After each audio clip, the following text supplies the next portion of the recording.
Hello, buddy. Yan, magluluto tayo ng crispy na isaw. Yan, sarap papakin. Yan, syempre, ugasan natin, tatanggalin natin yung taba. Bali, yung nalaga ng binili natin na isaw. Lilinisan na lang natin ng ganyan, tatanggalin natin yung taba-taba para mabilis. Hindi na tayo bumili ng yung tayo pa maglalaga, parehas lang din naman yan. Pangkain lang naman, hindi pantinda. Sarap yan na ulam, pulutan, pampapak, bahala ka na. Basta masarap yan na pampapak. Yan, ganyan lang yan. Tinanggal natin lahat yung taba-taba niya. Tsaka natin uugasan niya ng dalawang beses. Malinis naman na yan. Siguraduhin lang natin na malinis na malinis. May nabibili naman sa palengke yan na nalaga na. Pero kung gusto mong perapan yung sarili mo, di yung laga mo. Pero maganda rin yun kasi talagang mahahaba yun. Tsaka hindi matataba. Yan kasi matataba. Yung ikaw mismo maglalaga, ano lang yun.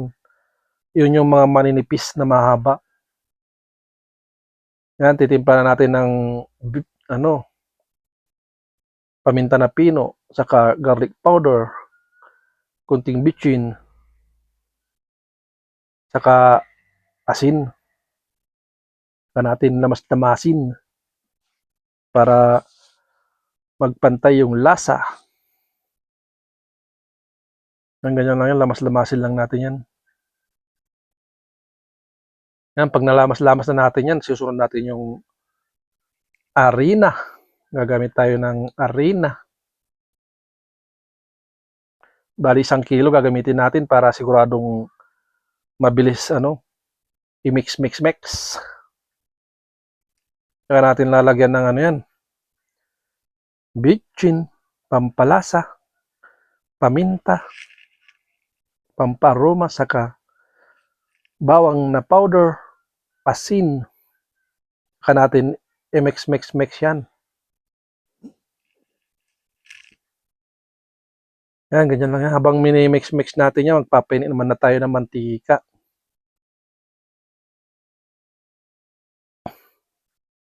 Yan, ganyan karami para minsanan ng luto. Hindi na paulit-ulit. Saka natin, habang pinapainit natin yung mantika, naman natin yan. Ikukot na natin yung isaw natin sa harina na may timpla. Siguraduhin lang natin na makot yan maigi. Hindi natin nilagyan ng itlog yan kasi pag nilagyan mo ng itlog yan, mas makakapal yung arena sa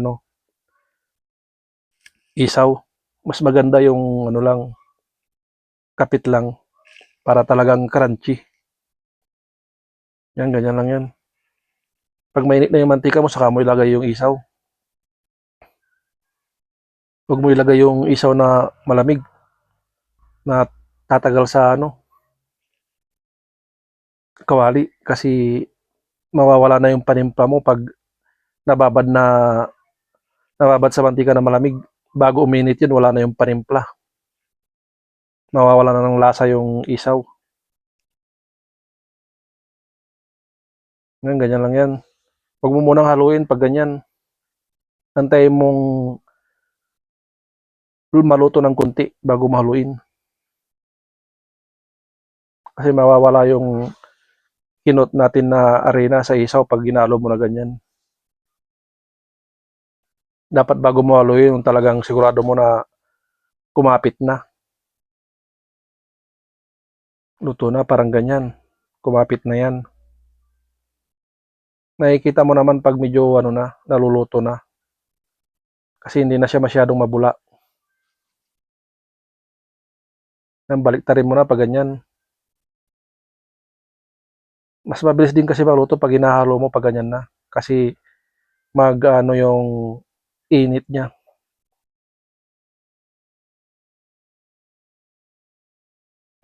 Yan, kunting-kunti na lang yan. I-golden brown lang natin yan. Siguraduhin natin na crispy na.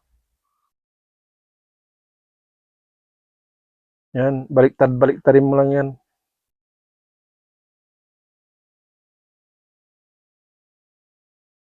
Kunting-kunti na lang, may pulutan ka na. Pulutan, ulam, pampapak. Okay na yan pag ganyan na. Talagang naririnig mo na sa sandok na lumalagotok na. Mararamdaman mo naman yan pag crispy na habang inahalo mo. Yan, okay na yan. Pagkatapos natin hanguin yan, siyempre gagawa tayo ng sausawan. Masarap na sausawan. Hanguin lang natin yan maigi. Para ano. Yan, ganyan lang yan. Yan, dahil nahanguin natin, gagawa na tayo ng sausawan natin. Gagamit tayo ng sibuyas, bawang, saka sili, saka siyempre yung suka. Tatadtadin lang natin yung sibuyas. Yan. Pampabango ng bunganga. Sibuyas. Saka natin tatadtadin yung bawang, pamparoma. Saka natin inix yung sili. Ganyan lang kalaki para hindi masyadong manghang. Kasi may bata na magsasawsaw. Kaya yung suka. Maasim-asim parang kili-kili lang. Lalagyan natin ng asin, kunting tubig para hindi masyadong maasim. Saka paminta. Saka kunting bitchin. Saka asukal. Para may ano siya, dinamnam. Yan, okay na po. Maraming salamat po sa panonood. Sa susunod ulit mga buddy. Kita-kits tayo ulit sa susunod na video. Thank you!